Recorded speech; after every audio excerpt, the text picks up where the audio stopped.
بھیک مانگنا، قرض حاصل کرنا، سود پہ لین دین کرنا، صدقے زکوٰۃ کھانے کی پر نظر رکھنا، لوگوں سے ناجائز طریقوں سے مال بٹورنے اور لوگوں سے فوائد حاصل کرتے رہنا، یہ وہ ساری باتیں ہیں جو آپ نے پورے ہفتے میں اس حدیثوں میں پڑھی ہیں۔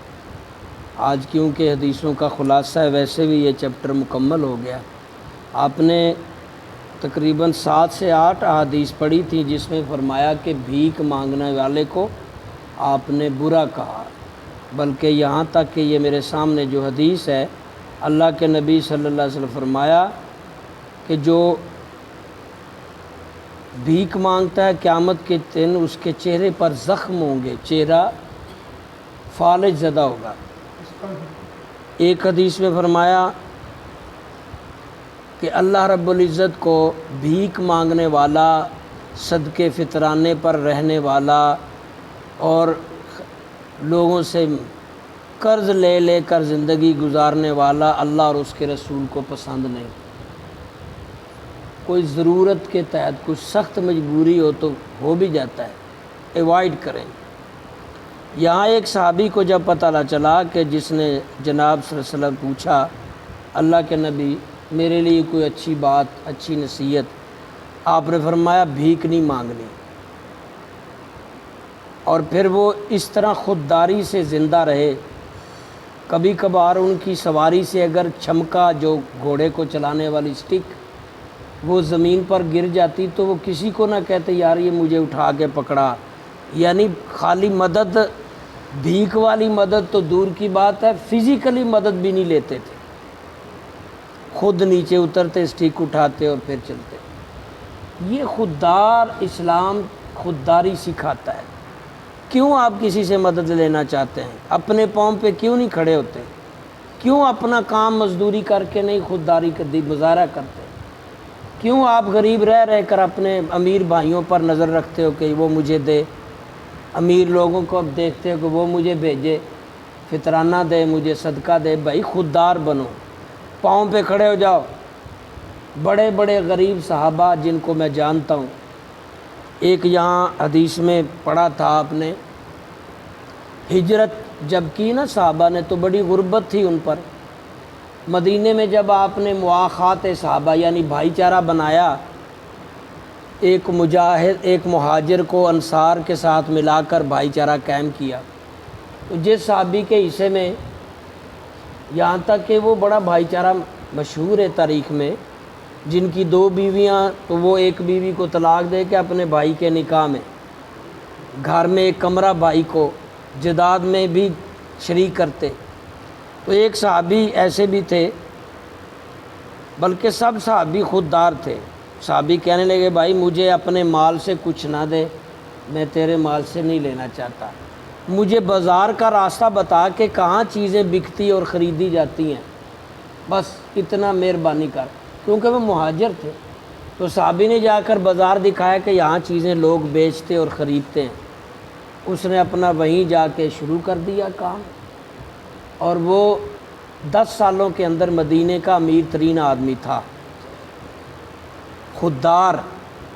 خودداری پیدا کرو، آپ اپنے آپ کو اسٹیبلش کرو، بچوں کو بھی تیار کرو کہ وہ خود کمانے والے بنے، کسی کی طرف نہیں دیکھنا کہ کوئی تمہاری مدد کرے۔ ہاں جی، یہ ملک بھی جب پاکستان علیحدہ ہوا تھا کئی سال خود ہی پاؤں پہ کھڑا رہا، حالانکہ اس وقت مشکل دن تھے۔ 7-8 سال اس ملک نے کہیں سے پیسہ نہیں لیا، حالانکہ لوٹے پھوٹے آئے تھے انڈیا سے، لیکن 7-8 سال ملک چل رہا تھا۔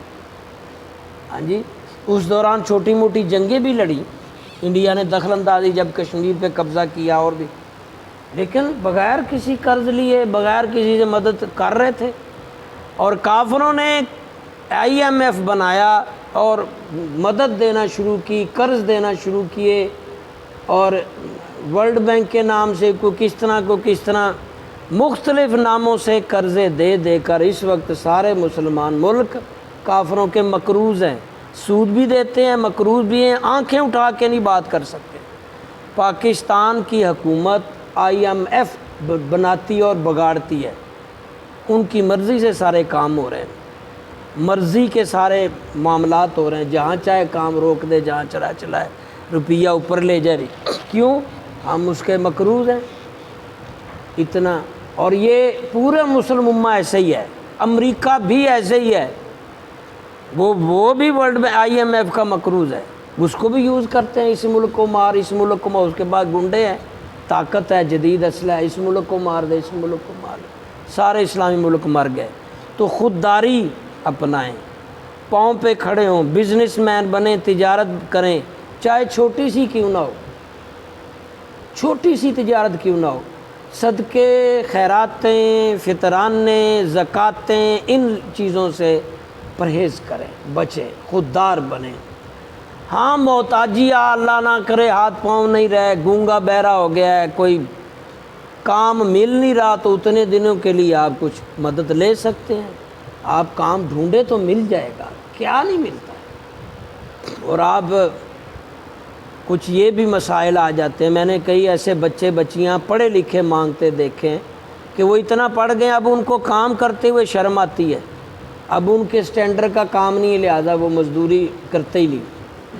تو یہ شرم نہیں کرنی چاہیے، چاہے بندہ جتنا بھی پڑھا ہے، جتنا بھی اچھے گھرانے کا ہے، سید ہے، کوئی بھی ہے، عالم ہے، مزدوری کرو، مزدوری عبادت ہے، مانگنا عیب ہے۔ بلکہ آپ کے پاس ایک صحابی آپ بیان کرتے ہیں کہ ابو ہریرہ کہ ایک بندہ مانگنے آیا، ہٹا کٹھا تھا، آپ نے اسے کلہاڑا بنا کر دیا کہ چل لکڑیاں کاٹ کے مزدوری کر۔ اور یہ فرمایا کہ جو محنت و مشقت سے اپنے گھر والوں کا پیٹ پوج کرتا ہے، جو نوالا گھر والوں کو دیتا ہے، وہ اس کا ہر نوالا صدقہ ہے، وہ عبادت ہے جتنی دیر وہ مشقت کرتا ہے۔ اور مشقت محنت سے کما کر پھر تمہاری روزی سے اللہ کا حصہ نکلے، تمہارے رشتہ داروں کا نکلے، غریبوں کا نکلے، گھر والوں کا نکلے، تو پھر ایسا بندہ اللہ کو بہت اچھا لگتا ہے۔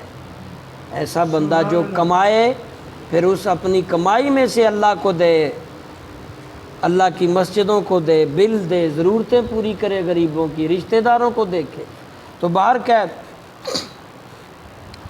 اللہ سب کو توفیق دے، اس ملک کو بھی توفیق دے کہ وہ پاؤں پہ کھڑا ہو، قرض مرض لے کے، قرضے، عطیات، زکاتیں، فطرانے، یہ اللہ معافی دے۔ اور پچھلے سال عمران خان گیا تھا نا وہ عمرہ کرنے، 200 بندے لے کے، کئی جہاز انہوں نے کھجوروں کے، چاولوں کے، پتہ نہیں اور کیا چیزیں زکوٰۃ کے دیے ہیں، اور واپس آ کے آپس میں ہی کھا گئے، وزیر مشیر، امیر آدمی۔ تو یہ بھی بہت گندے لوگ ہم پہ لا کے، وہ IMF، یہ لوگ گندے مسلط کر کے، اللہ خودداری عطا فرمائے۔ آخری حدیث سنیں مکمل ہو۔ اللہ کے نبی ابو ہریرہ بیان کرتے ہیں، جو عمدہ شے اللہ کی راہ میں دے گا، اللہ تعالیٰ اس کو دائیں ہاتھ میں لیتا ہے اور قیامت کے دن اس کے ساتھ بات چیت کرے گا، اور اس کو اس کے دیے ہوئے اچھی چیز کو اتنا بڑھائے گا، یعنی اس کا بینیفٹ اتنا دے گا کہ تھوڑا ایک کھجور کو پہاڑ کے برابر لے جائے گا۔ اچھی چیز دے، وہ لینے کی بات اور یہ دینے کی بات، یہ حدیثیں آپ نے ساری پڑھی۔ دینے میں بھی آپ بڑے مخیر بنے، دینے والے بنے، لینے والے نہ بنے۔ تو دینا ہے تو اچھی چیز دیں، اچھی چیز اللہ کو بہت پسند ہے۔ جو خود پسند کرتے ہیں، اچھا پہنتے ہیں، اچھا کھاتے ہیں، اسی طرح اچھی چیز اللہ کے لیے کریں۔ آخری حدیث میں فرمایا کہ مسکین پر صدقہ کرنا، غریب کو دینا، یہ بے شک صدقہ ہے، لیکن غریب رشتہ دار کو صدقہ کریں تو فرمایا ڈبل ثواب ہے، صدقہ بھی ادا ہوگا اور صلہ رحمی بھی ہوگی۔ اپنے غریب رشتہ دار کو ترجیح دیں گے تو ڈبل ثواب ہے۔ دینے والے پہلے اپنے بھائی بہنوں عزیزوں میں دیکھیں۔ اللہ عمل کی توفیق۔